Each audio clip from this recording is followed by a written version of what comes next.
Los rusos no olvidaban fácilmente e hicieron pagar duramente a sus prisioneros la barbarie nazi. Los rigores del clima y las penurias alimentarias acababan con quienes todavía no habían sucumbido a la crueldad de los carceleros.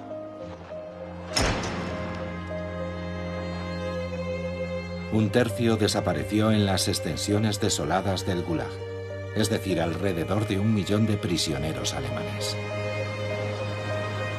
En cuanto a los judíos supervivientes, querían rehacer sus vidas en el oeste.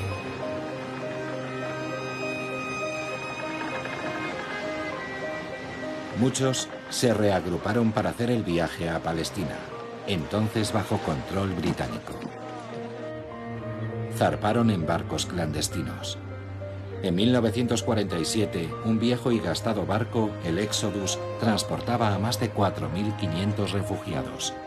La Royal Navy lo inspeccionó y denegó a los judíos el derecho a instalarse en la tierra prometida. Los pasajeros fueron transferidos a 3 navíos de la Armada. Y lo peor de todo es que los llevaron a Alemania, a su zona de ocupación, en donde los internaron en campos.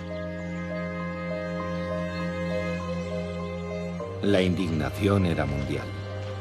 Después del escándalo, la Asamblea General de Naciones Unidas votó la división del territorio para crear 2 estados, uno judío y otro árabe.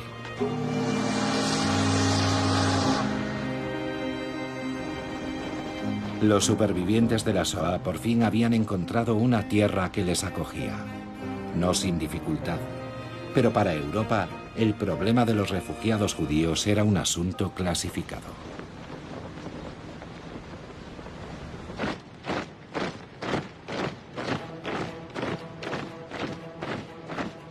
Estados Unidos, igual que sus aliados británicos y franceses, temían sobre todo el peligro alemán. Pero la estalinización insidiosa del este de Europa y el creciente potencial militar de la Unión Soviética cambiaron la situación. En marzo de 1947, un año después del discurso de Churchill en Fulton, Harry Truman pronunció ante el Congreso un discurso que cambiaría el devenir de la posguerra.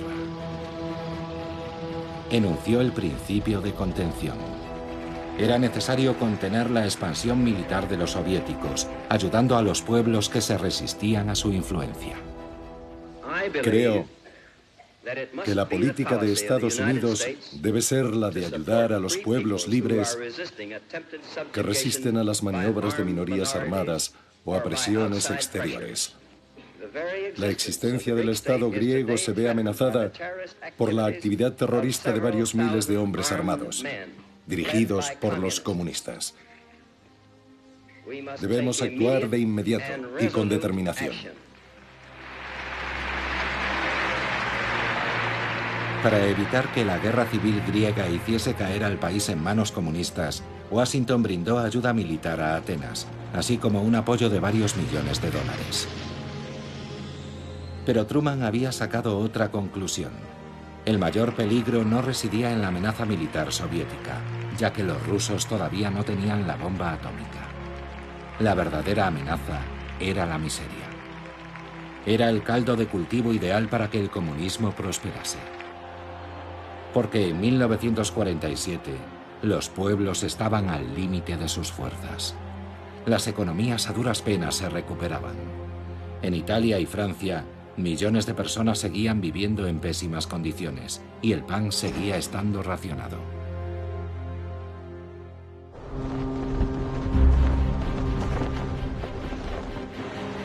Para auxiliar a Europa y al mismo tiempo contener al comunismo, Washington concibió un gigantesco proyecto, el Plan Marshall.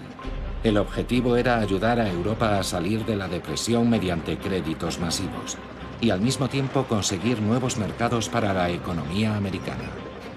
Materias primas y maquinaria volaron al rescate del viejo continente. No se trataba de una ayuda de urgencia, sino de un auténtico plan de recuperación. Stalin comprendió que el plan podría debilitar su dominio sobre Europa del Este.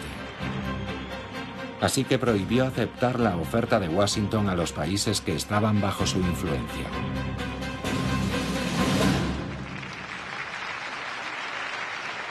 Para obstaculizar el Plan Marshall y detener la influencia americana en Europa, el amo del Kremlin mostró sus cartas. Ordenó a los partidos comunistas occidentales pasar a la acción.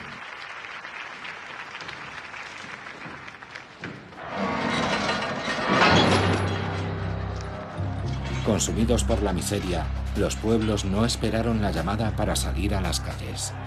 Pero las consignas de Stalin les animaron a acelerar el paso. En Francia, igual que en Italia, las huelgas se multiplicaron con el respaldo inmediato de los comunistas. Parecía haber llegado la hora de una guerra civil. En Francia el gobierno temía actos de fuerza, y no le faltaba razón, porque los sabotajes mal resueltos provocaron situaciones dramáticas. En Arras, el expreso postal París-Tourcoing ha descarrilado por la acción de unos criminales anónimos que han saboteado 25 metros de vía. 24 muertos y unos 40 heridos. Es el balance de este atentado abominable que todas las conciencias francesas deben censurar.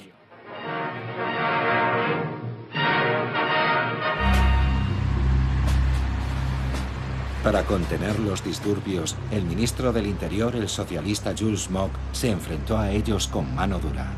80.000 reservistas fueron llamados a filas. La tropa tenía permiso para disparar. Al cabo de una semana se restableció el orden, aunque hubo varios muertos.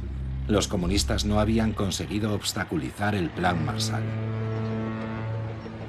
Los millones de dólares del tío Sam relanzaron las economías del viejo continente. Las infraestructuras empezaban a funcionar. La agricultura recuperó el rendimiento de antes de la guerra y lo superó. Los americanos apostaron por ayudar a la maltrecha economía alemana.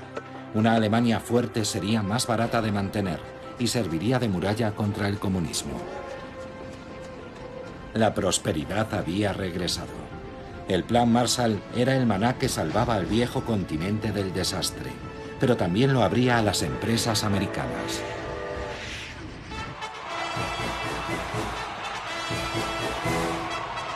Para detener el avance del capitalismo, Stalin utilizó su estrategia. Había llegado el momento de las alianzas Made in Moscú.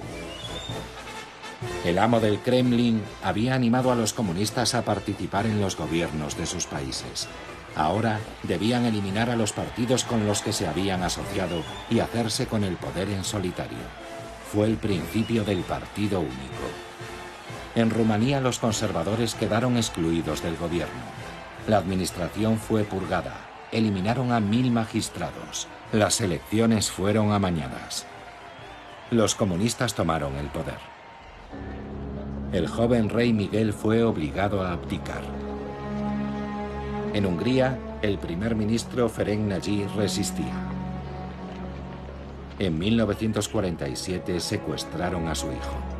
Se retiró, pagó un rescate y se exilió en Estados Unidos. 3 meses más tarde, en Bulgaria, el líder comunista Georgi Dimitrov, un estalinista convencido, tomó el poder. Su oponente, Nikola Petkov, fue detenido y condenado. Lo ahorcaron en septiembre de 1947. En ese mismo momento, en Polonia, Stanislaw Mikołajczyk, dirigente del Partido Popular, denunciaba la actitud del Partido Comunista. En octubre de 1947, temiendo por su vida, se refugió en Inglaterra con su esposa. Me he negado a ser solo un cordero al que iban a matar, sobre todo porque mi partido ya no podía trabajar más. En unos meses, Stalin había conseguido su objetivo. Prácticamente todos los gobiernos de Europa del Este desfilaban bajo su bandera. La profecía de Churchill se había cumplido. El telón de acero caía sobre Europa.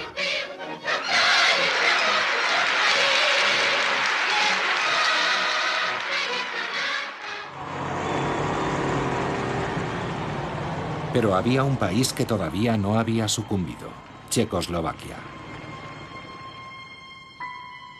El presidente, Eduard Beneš, siempre había intentado mantener una relación cordial con la Unión Soviética. Frente a la oposición de Stalin al Plan Marshall, una delegación checoslovaca fue al Kremlin con la intención de hacerle ceder. En vano. A su regreso, Jan Masaryk, ministro de Asuntos Exteriores, confesaría: he ido a Moscú como ministro de un Estado libre. Regreso como un vasallo de Moscú. Los ministros demócratas que se oponían al control de Stalin dimitieron en febrero de 1948. Los comunistas respondieron de inmediato. Incitaron a la población a la agitación y armaron unas milicias obreras. 200.000 personas salieron a la calle. Se desencadenó una huelga general. Para evitar la guerra civil, el presidente Beneš no tuvo más remedio que aceptar la formación de un gobierno con mayoría comunista, dirigido por Klemón Gottwald, secretario general del Partido Comunista Checoslovaco. Fue un golpe de Estado. Hoy no estamos huérfanos. Somos miembros de una gran familia eslava, encabezada por la Unión Soviética, una fuerza que nadie en el mundo vencerá.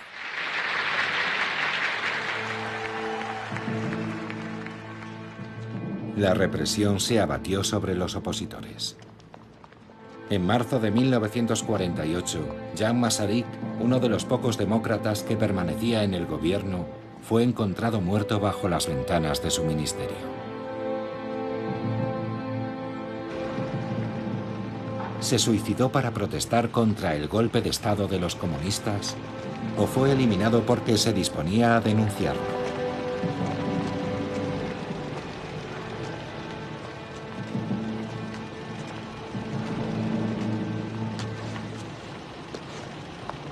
El país estaba conmocionado. La democracia había sido asesinada.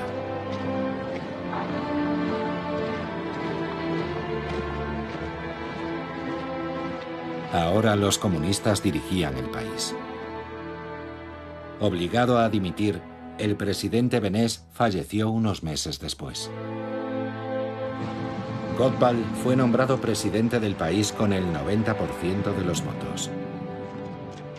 Checoslovaquia pasó definitivamente al este del telón de acero.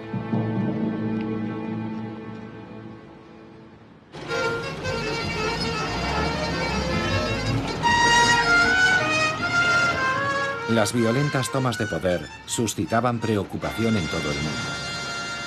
Una preocupación que el Partido Comunista Francés y su dirigente Maurice Thorez, subyugado por Stalin, no compartían. Con todo nuestro corazón, proclamamos nuestro amor a Stalin y le garantizamos nuestra confianza inquebrantable. Que viva para siempre nuestro jefe, el gran Stalin. ¡Viva el comunismo!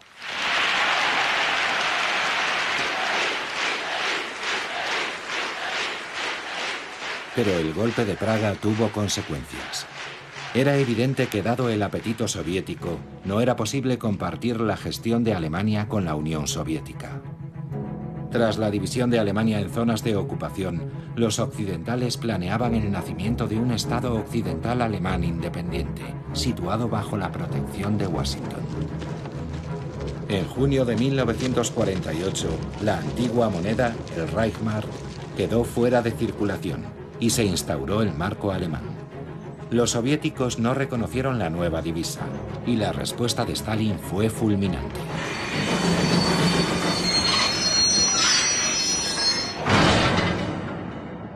El 23 de junio de 1948, los guardias soviéticos cortaron todos los accesos terrestres a Berlín Occidental.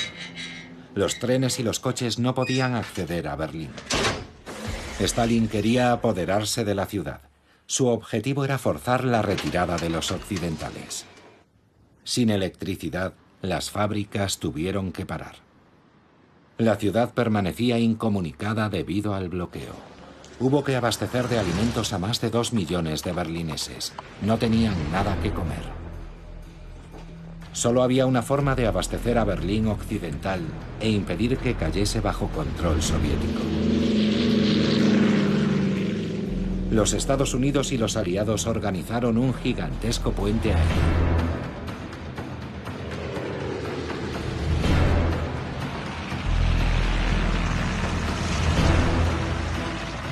Cientos de aviones transportaban víveres, materiales y materias primas: trigo, carbón, gasolina, medicamentos. Cada día miles de toneladas llegaban delante de las narices de los soviéticos. Por primera vez, el oeste se enfrentaba abiertamente al este. Muchos observadores pensaban que esta crisis era el preludio de la Tercera Guerra Mundial. Los aviones efectuaban vuelos rasantes por encima de los edificios aún a riesgo de estrellarse. Más de 70 pilotos perdieron la vida.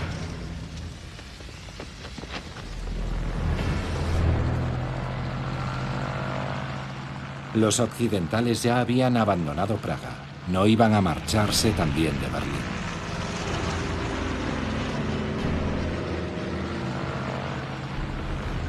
Una solidaridad que las noticias americanas se apresuraron a contar para elogiar la actitud de Occidente.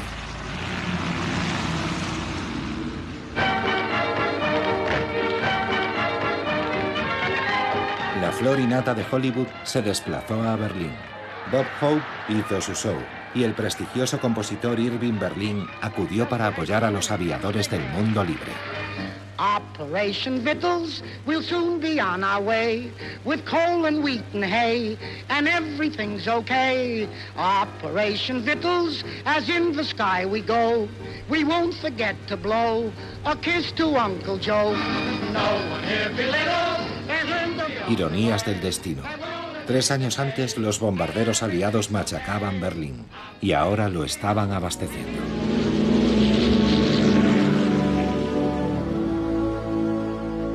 Los berlineses se acercaban a las pistas y gritaban a los pilotos: «No nos abandonéis. Si perdemos la libertad, ya nunca la recuperaremos».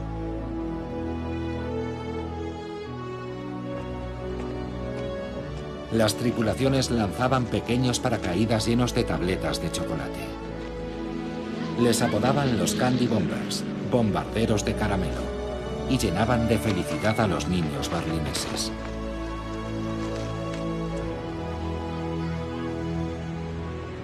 Los pilotos americanos abastecieron la ciudad no solo de víveres, sino también de esperanza.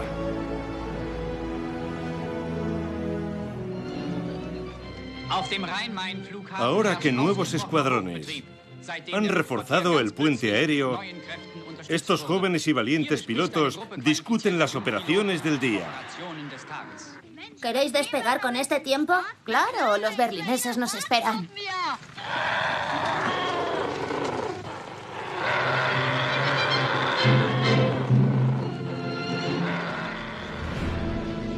El bloqueo duraba 11 meses. Los aliados habían realizado más de 278.000 vuelos, abasteciendo a Berlín Occidental de los productos necesarios para la supervivencia.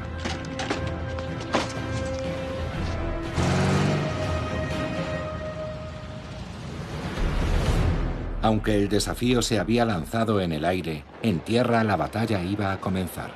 El 6 de septiembre de 1948, los comunistas intentaron hacerse con los edificios oficiales. Como protesta, 3 días más tarde, más de 300.000 personas se congregaron frente al Reichstag. Ernst Reuter, alcalde de la ciudad, pronunció unas palabras que todos los berlineses conservan en sus corazones.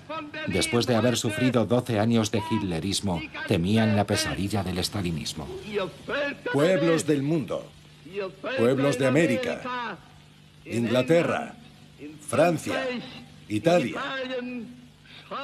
Mirad esta ciudad y comprended que no podéis abandonarla, ni a ella, ni a su pueblo. Pueblos del mundo, cumplid con vuestro deber.